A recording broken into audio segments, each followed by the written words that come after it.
दोस्तों, साथियों, जिस प्रोग्राम की शुरुआत हम आज कर रहे हैं, इसका एक इतिहास है। आज से कई वर्ष पहले हमने गुफ्तगू नाम से ये चीज़ शुरू की थी और उसमें हिंदी के, अंग्रेजी के दूसरे लेखक बुलाए थे और उनसे सवाल पूछे गए थे।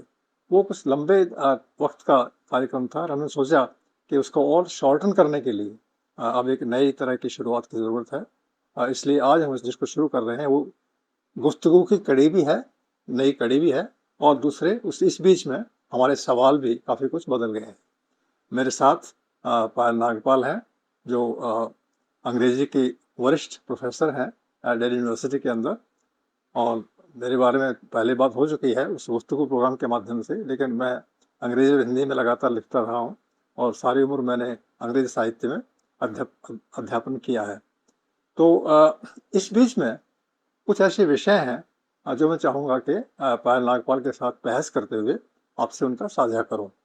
मसलन मैं पायल नागपाल से ये पूछना चाहता हूँ कि हमारे संपर्क का एक हिस्सा तो निश्चित रूप से अध्यापन का रहा होगा, लेकिन उसके साथ एक दूसरा हिस्सा था जहाँ मेरी भूमिका लेखक की थी और पायल की भूमिका अभिनेता की थी और हम दोनों एक तरह से स्टेज से जुड़े हुए थे। और मैंने उस समुदाय को सीधे फेस नहीं किया, लेकिन पायल ने अभिनेता होने के नाते उसको फेस किया। तो पायल, मैं आपसे जानना चाहता हूँ कि वो जो वक्त था 1990 का वक्त, और जो कम से कम 10 साल तक चला, जिसमें आपने लगातार नाटकों में दिलचस्पी ली, नाटकों को पढ़ा, तैयार किया, उनके वहाँ पर भूमिकाएं अदा की और काफ़ी कुछ प्रशंसा आपने बटोरी।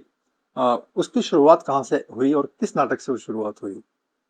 सबसे पहले तो बहुत शुक्रिया कि आपने मुझे गुफ्तगू का हिस्सा बनाया और इस गुफ्तगू को आगे बढ़ाते हुए अ, मुझे लगता है कि 1990 के दशक में जो आपका एक लेखक होने का एक आप अध्यापक भी थे और हंसराज कॉलेज में मैं आप विद्यार्थी थी।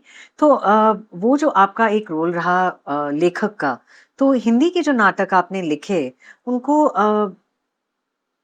उनके बारे में 2 तरीके से बात करना चाहूँगी। हुँ, एक तो है भाषा और दूसरा है किरदार।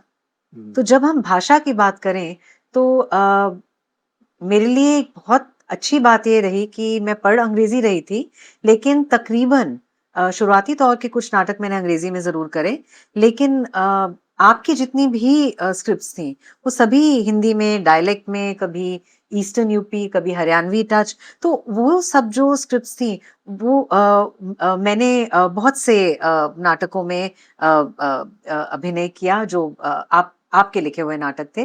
तो सबसे पहले तो एक नाटक था जिसमें बहुत ही उस टाइम पे मैंने काम-काम कर रही थी।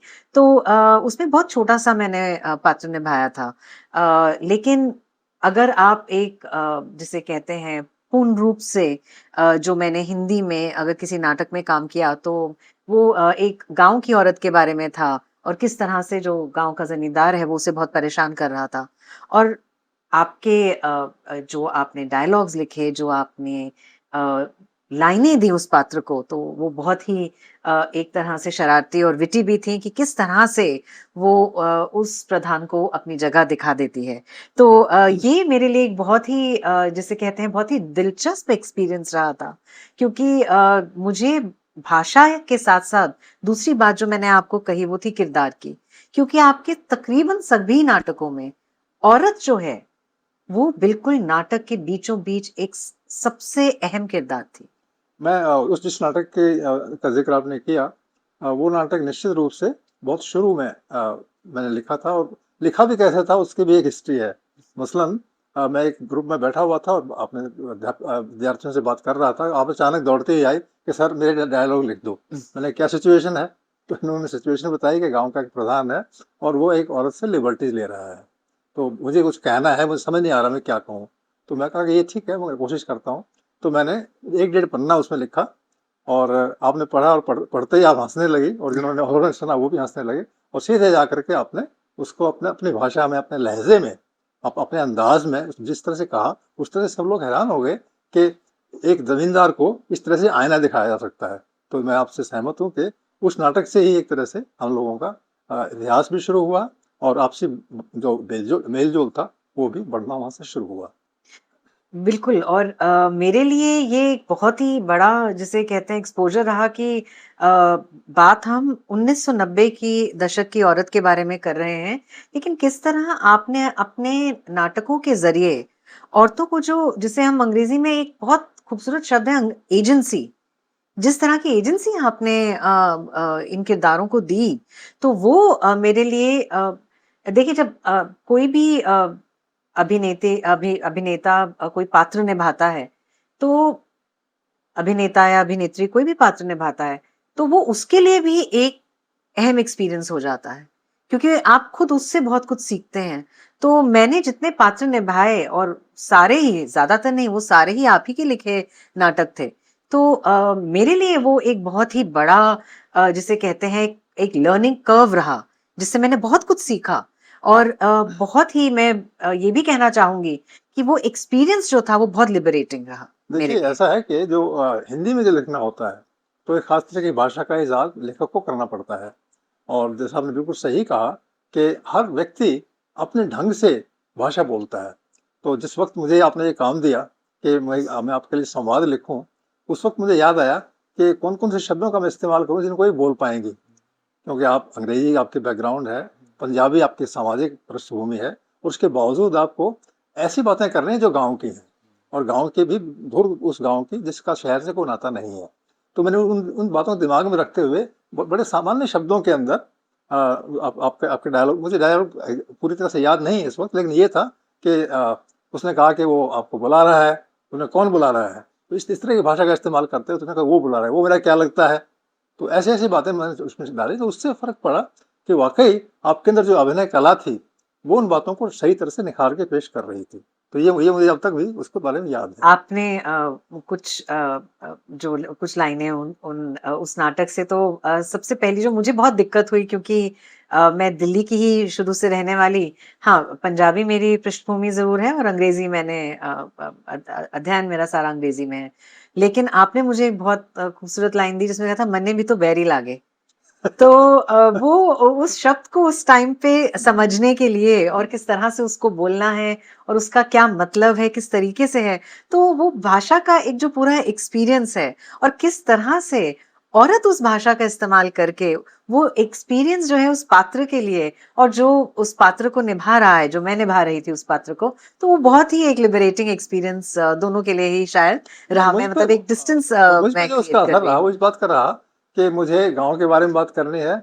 मुझे गाँव के जो सरपंच या जो बड़ा आदमी है, ज़मींदार है, उसको नीचा दिखाना है और औरत को सामने रखना है। ये आपने बिल्कुल सही कहा कि ये मेरी वो विचारधारा भी थी, ये इस तरह का काम मैं करना चाहता था। तो मैंने ऐसे डायलॉग दिए जिसने उसको डिफेंसिव पे रख दिया।